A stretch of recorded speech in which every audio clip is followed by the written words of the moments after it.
ChatGPT has disrupted so much, not only of the way that kids cheat, but of the way that educators are working their way around cheating. Yeah, that's true. And that's why I actually still believe ChatGPT could save education.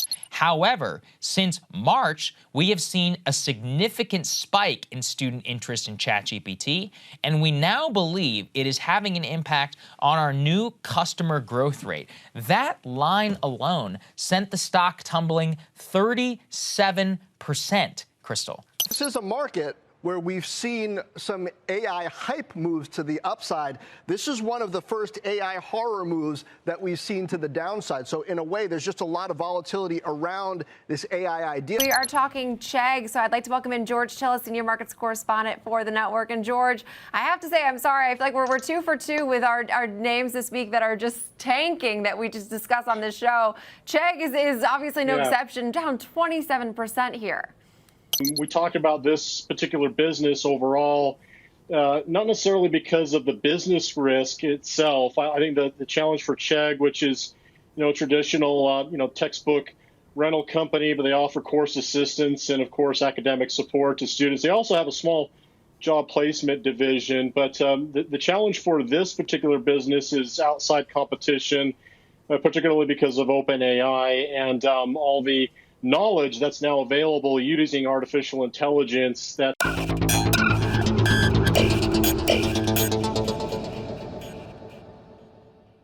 Will Chegg be the first company to go bankrupt because of AI? Just so that you know, Chegg stock price dropped by 67% year to date, from $11 in January to $3.7 now. Their outlook seems a little bit gloomy, as ChatGPT could be used as an alternative. And these are some of the questions a lot of people are asking. Will AI destroy this company? Will management turn it around? Or is this an opportunity for you as an investor to buy this stock for cheap and then make a huge lot of money? So guys, we put a lot of hours of research into answering these questions for you. So it will be a shame if you don't stick around for at least 5 minutes to benefit from this. So as usual, like and comment the video. So yeah, there, let's get into it. I'm sure you've heard the news and you've been following this stock. What's your thoughts on it overall? The stock has gone down tremendously over the past 3 years. Over last year alone, it went down about 60%, which is horrible for any stock.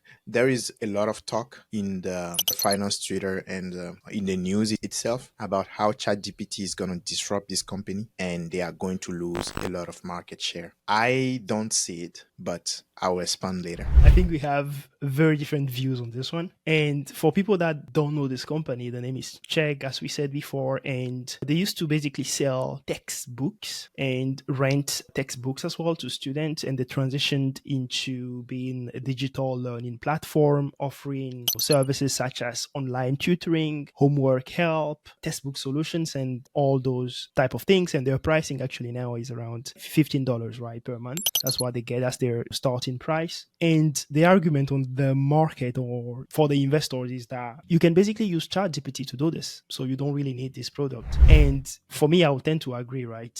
I think you don't really need this product that much, but I will also expand into this. One thing that I wanted to dive into as well there is their quarterly earnings. But before that, if you have anything on the history that you want to share, go ahead. Chegg has been a company that's been around for a while now. They are really good at helping students with homework, tests, and stuff like that. People used to refer to it as the cheat hub for students because students will come there and they will upload questions from their professors and they will get answers for it. And they use it to basically cheat. Don't you believe that ChatGPT can do the same thing now? Yes, I do believe that ChatGPT can do most of the things that Chegg is trying to do. But here is the thing. The ChatGPT has a problem, which is hallucination. If you know anything about large language models, that's very true. That they tend to sound very confident about answers. But if you look at it closely, sometimes you find out that what they are reporting is not accurate. But if you look at Chegg, they have a human in the loop. They have professors, they have instructors, and they have proprietary data that has been generated over a long period of time. This gives them like a really big upper hand in this. If you go back and look at some of AI videos, I have mentioned in the past that the person who will win in using AI is going to be the person that has proprietary data. And in this case, Chegg has a lot of proprietary data about exams and everything else. Totally agree on this point. The point that I will a little bit disagree on is about the LLM. I know they hallucinate a lot, but funny enough, Chegg is trying to go to LLM as well. We'll talk a little bit about this in the when we cover like strategy and the outlook. I totally understand not incorporating LLM in a product that has to do with text, solving answers, and is a lot of text-based work is gonna be foolish for any company at this point. The way I see it is that Chegg only needs to augment the experience of their users by providing an LLM solution. Got you. So yeah, let's recap or talk a little bit about the financials by focusing on the quarterly earnings. The reason why we will be talking about the quarterly earnings is to show you, how healthy the company is in terms of their finance, and also the fact that their stock dropped quite a while at the end of April, which was when the quarterly earnings happened. So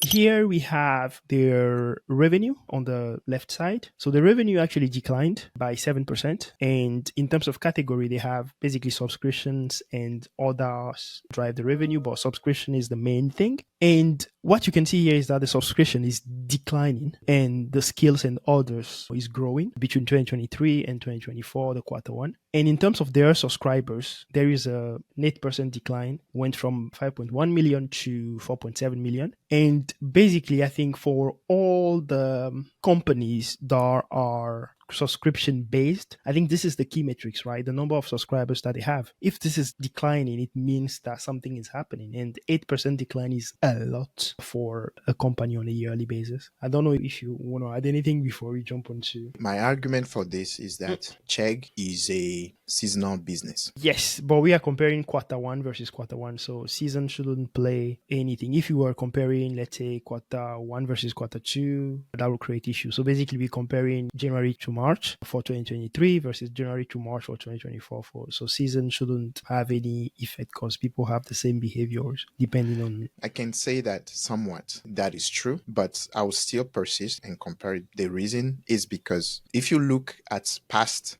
yearly revenues, and if you dig a little bit in the transcript as well, the CEO mentioned that usually they see a lot of growth in Q4, and their Q4 is usually between September and August to December, like when students start school. Yep. That's my argument for maybe this. And optionally, ChatGPT might also be playing a role. I'm not saying that ChatGPT doesn't have any impact on Chegg. That's not what I'm saying. Okay. But what I'm saying is that there is probably an overreaction from the analysts and from the market on that impact. And I believe that impact is not as big as we think.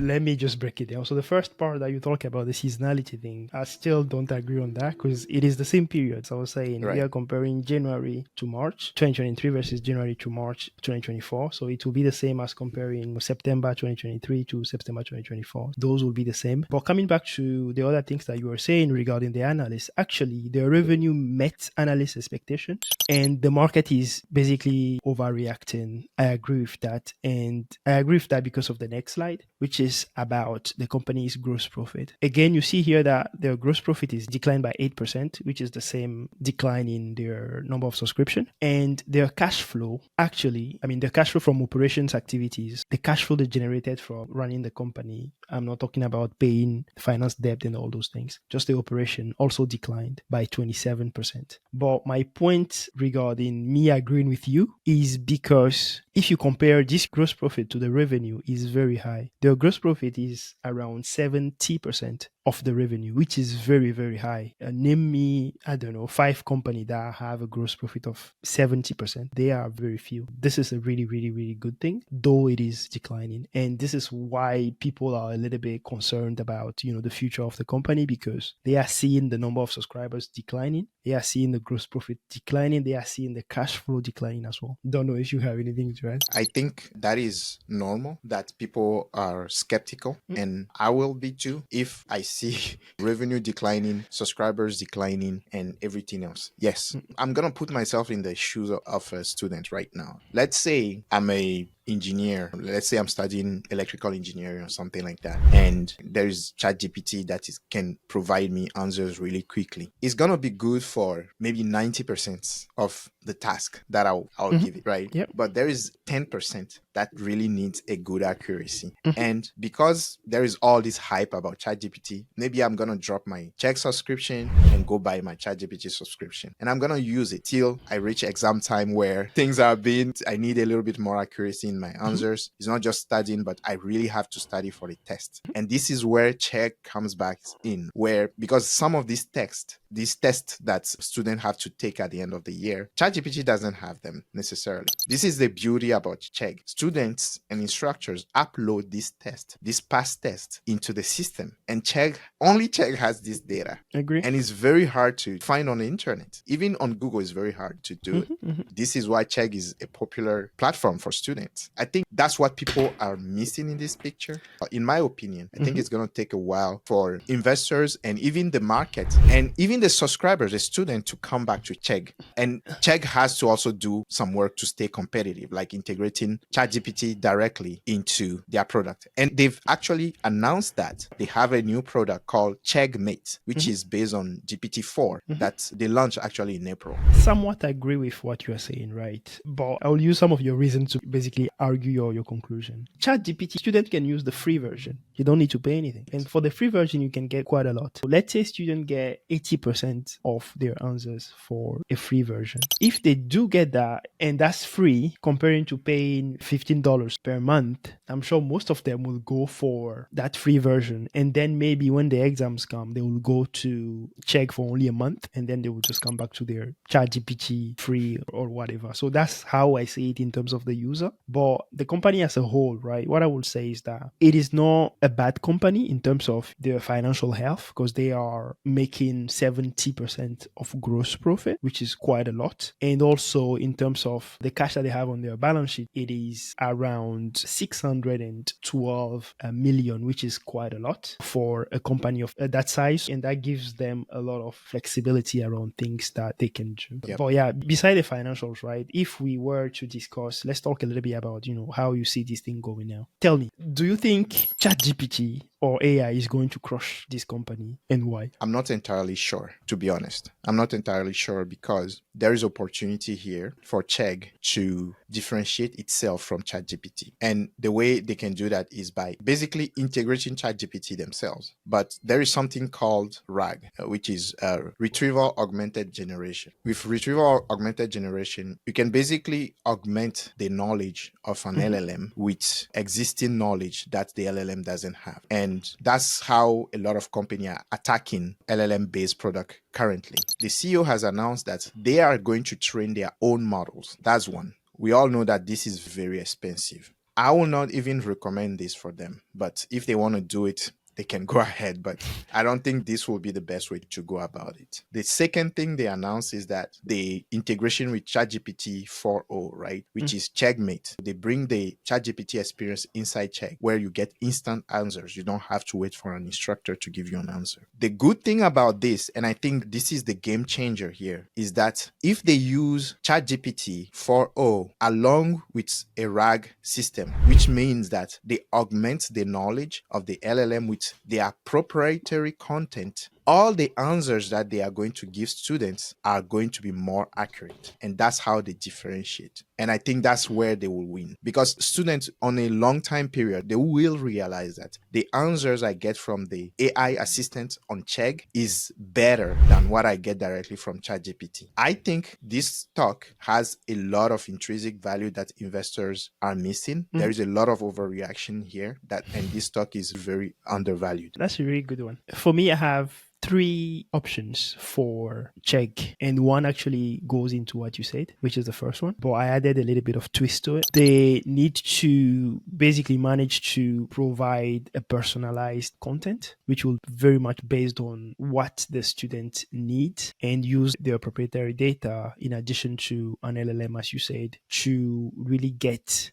very accurate data and very accurate responses and fast responses. But in addition to this, they have to cut their prices. Otherwise, I don't think they will make it, because for the rest of the year, the student will use ChatGPT for free. And then when exam time comes, they will come there and then pay for 1 or 2 months of subscription and then leave again. So that's the first option that I have. The second one is to just focus on language learning, which is a side of their business. So they bought this company called Buzu. They bought it in 2022, and Buzu is a competitor to Duolingo and Babbel in terms of like, if you want to learn another language, they can help you and etc. etc. So they can just focus on that and sell their proprietary data that they manage to put together throughout the years, sell that to OpenAI, Google, or Anthropic, or any other company that has a very strong LLM and has everything that's needed to really leverage that. And the third option is to cash out on everything. So they basically sell Buzu to Babbel or Duolingo or a private equity, and they sell also the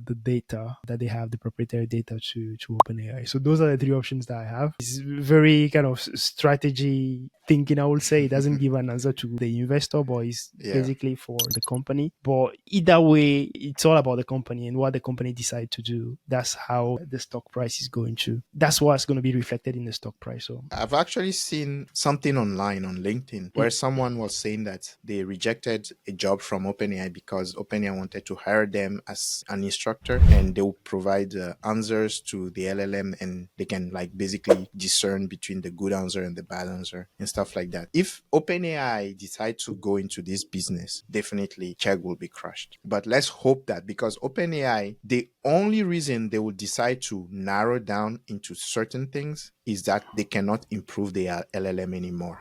They cannot make it better, more intelligent anymore. Here, if you look at the deal between OpenAI and Reddit, Google and Reddit, they are licensing the data. But yes, the data have some value, but this, like I said before, data is gold in this age. Either they go and they partner with Chegg, maybe partner with Meta and start using the Llama 3B, which is a better LLM or a superior LLM, not close to ChatGPT 4.0, but close enough, and fine tune that with their own content. Maybe that is going to give them some advantage by fine tuning, but training from the base, I think that is not needed at this point. They can just fine tune or use a third party like Anthropic or OpenAI itself. Although I will not trust OpenAI in this case, and I will just go with either Anthropic or Llama 3B and augment, use the RAG system and other things like that. But I think they should really try to compete instead of just licensing their data. I think they should compete, and that's what is going to maintain the value of their company. Last question for you. As the stock is today, will you buy it or not? I'm actually going to buy it after this. I'm not buying anything. I'm waiting.